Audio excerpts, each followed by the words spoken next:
بسم اللہ الرحمن الرحیم۔ السلام علیکم۔ میں ہوں حافظ محمد شفیق اور آپ دیکھ رہے ہیں رنگو میڈیا یوٹیوب اور فیس بک چینل۔ دوستو، آج ایک نئی سحری ویڈیو کے ساتھ حاضر خدمت ہوں اور آج دن ہے اتوار کا اور روزہ ہے 19 رمضان المبارک ہے آج، اور انگریزی تاریخ کو تو چھوڑ ہی دیں کیونکہ آج کل ہمارا مقدس مہینہ چل رہا ہے اور بڑا ہی بابرکت مہینہ ہے، اور اس حوالے سے میں آپ کو آج ایک دو احادیث بھی سنانے کی کوشش کروں گا، اور اس سے پہلے میں آپ کو ایک اور چیز بتانا چاہتا ہوں۔ مزید ویڈیوز کے لیے سبسکرائب کیجئے ہمارے چینل کو اور گھنٹی کے بٹن کو آل کر دیجئے تاکہ ہماری آنے والی ہر ویڈیو کا نوٹیفیکیشن آپ کو بر وقت ملتا رہے۔ وہ یہ ہے کہ آج دن ہے اتوار۔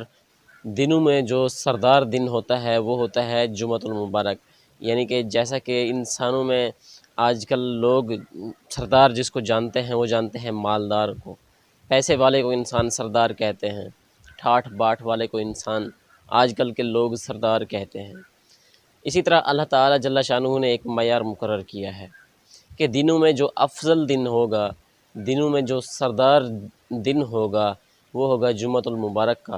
اور پچھلی بھی میں نے جو سحری کی ویڈیو بنائی تھی وہ میں نے پرسوں بنائی تھی، یعنی کہ 17 رمضان المبارک اور جمعۃ المبارک کا دن تھا اس وقت۔ اس دن تھوڑی بہت چیزیں ہوئی تھیں جو میں نے آپ کو بتانا بھول گیا تھا، اور بڑی ہی تاریخی اور مسلمانوں کی بڑی ہی اچھی وہ باتیں تھیں جو اس دن واقع ہوئی تھیں۔ اور ایک تو جو ہوا تھا وہ ہوا تھا رمضان المبارک، یعنی کہ 17 رمضان المبارک کو غزوہ بدر ہوا تھا، اور اس دن مسلمانوں کو شاندار فتح ہوئی تھی۔ اور آپ کو پتہ ہے کہ 313 صحابہ رضی اللہ عنہم اجمعین تھے، ایمان کے جذبات سے بھرے ہوئے ایمان والے لوگ، اللہ والے لوگ۔ تو دیکھیں 313 کہاں، اور کفار کا لشکر کتنا بڑا تھا، پھر بھی اللہ تعالیٰ جل شانہ نے ان کو فتح نصیب فرمائی۔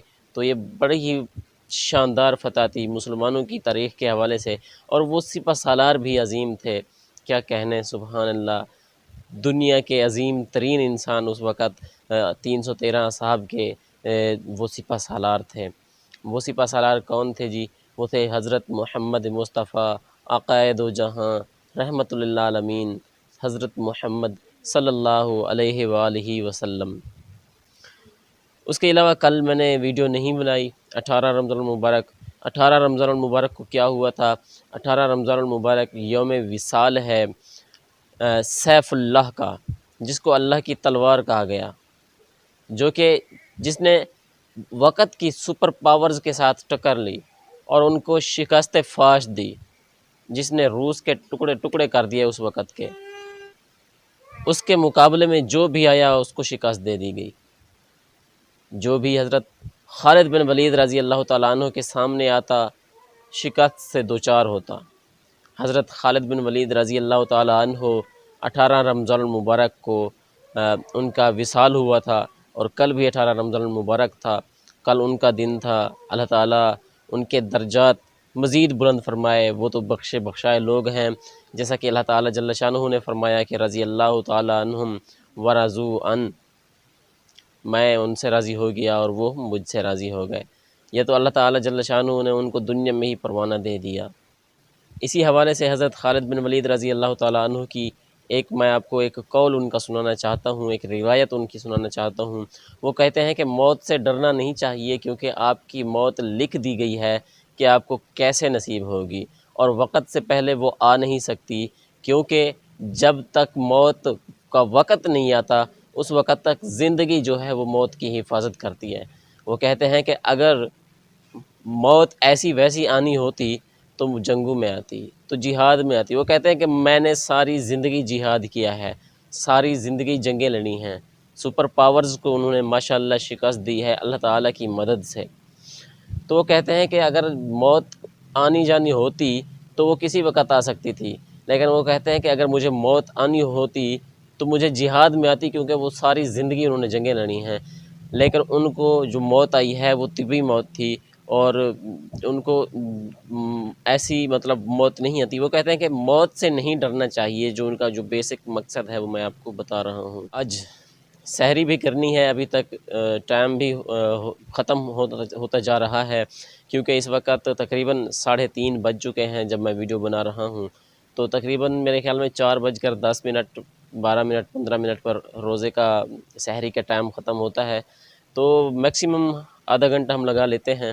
ابھی سحری بھی کرنی ہے، آپ کو 2 احادیث بھی سنانی ہیں۔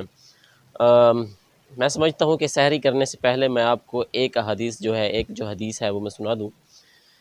حضرت عبداللہ بن حارث رضی اللہ تعالی عنہ، اور یہ جو حدیث ہے یہ سحری کتنی ببرکت ہے، اس کی اہمیت کو اجاگر کرتی ہے، روزے کی کتنی برکت ہوتی ہے اور سحری اس میں کتنی برکت رکھتی ہے، اس چیز کو، اس کی اہمیت کو اجاگر کرتی ہے۔ حضرت عبداللہ ابھی میں رات ہی پڑھ رہا تھا یہ حدیث، کہ حضرت عبداللہ بن حارث رضی اللہ تعالی عنہ ایک صحابی رضی اللہ تعالی عنہ سے نقل کرتے ہیں کہ میں ایک ایسے وقت میں پیارے آقا رحمت للعالمین آقائے دو جہاں حضرت محمد مصطفیٰ صلی اللہ علیہ وآلہ وسلم کی خدمت میں حاضر ہوا کہ آپ صلی اللہ علیہ وآلہ وسلم سحری نوش فرما رہے تھے۔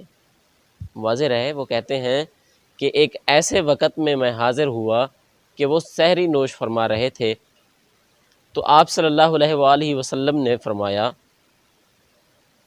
کہ سحری ایک بڑی بابرکت چیز ہے جسے اللہ تعالیٰ جل شانہ نے آپ کو عطا کیا ہے، اس کو کبھی مت چھوڑنا۔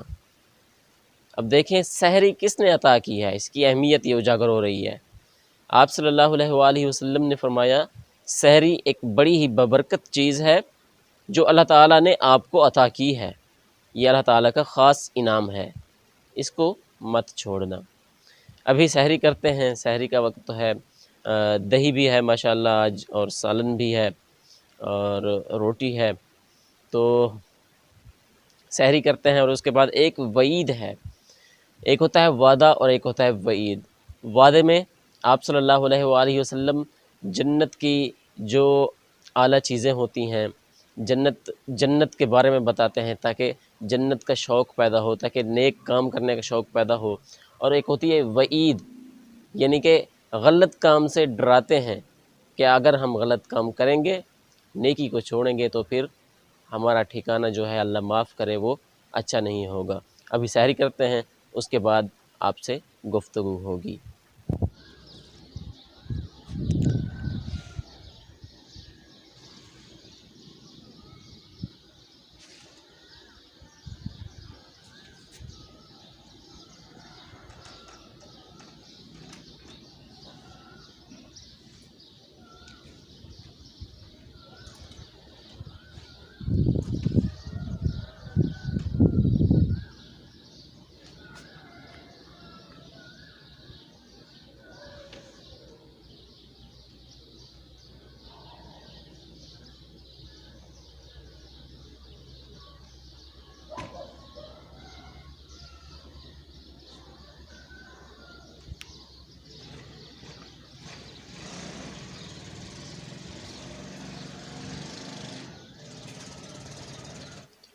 جی تو دوستو الحمدللہ میں نے سحری کر لی ہے۔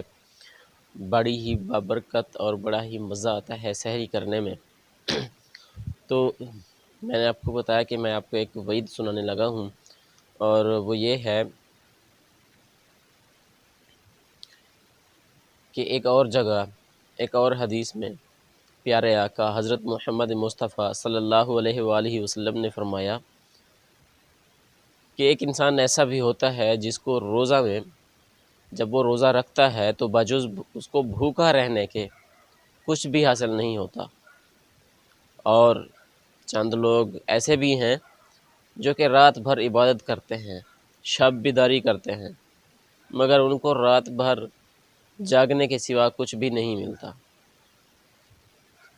پہلے چند لوگ ایسے ہیں جن کو بجز روزہ میں بھوکا رہنے کے کچھ حاصل نہیں ہوتا، اور دوسرے شب بیداری کرنے والے جن کو رات بھر جاگنے کے سوا کچھ حاصل نہیں ہوتا۔ علماء نے تفسیر میں لکھا ہے کہ پہلا جو شخص ہے، یعنی کہ بھوکا رہنے والا، جس کو روزہ رکھتا ہے لیکن اس کو بھوکا رہنے کے سوا کچھ حاصل نہیں ہوتا ثواب وغیرہ، اس کا انہوں نے وجہ یہ لکھی ہے کہ وہ روزہ تو رکھ لیتا ہے لیکن شام کو حرام کمائی سے افطار کرتا ہے، تو اس کا روزہ کسی کام کا نہیں ہوتا۔ اور اسی طرح دوسرا وہ لکھتے ہیں کہ رات بھر جو جاگنے والا ہوتا ہے وہ رات بھر عبادت کرتا ہے، جاگتا ہے، شب بیداری کرتا ہے تاکہ اللہ تعالیٰ جل شانہ کے قریب ہو سکے، مگر وہ جانے یا انجانے میں اپنے بھائی کی غیبت کر دیتا ہے، کسی کی برائی کر دیتا ہے، یا کوئی بھی ایسا کام کر دیتا ہے جس سے اللہ تعالیٰ جل شانہ راضی نہیں ہوتے، تو اس کا وہ ثواب بھی جاتا رہتا ہے۔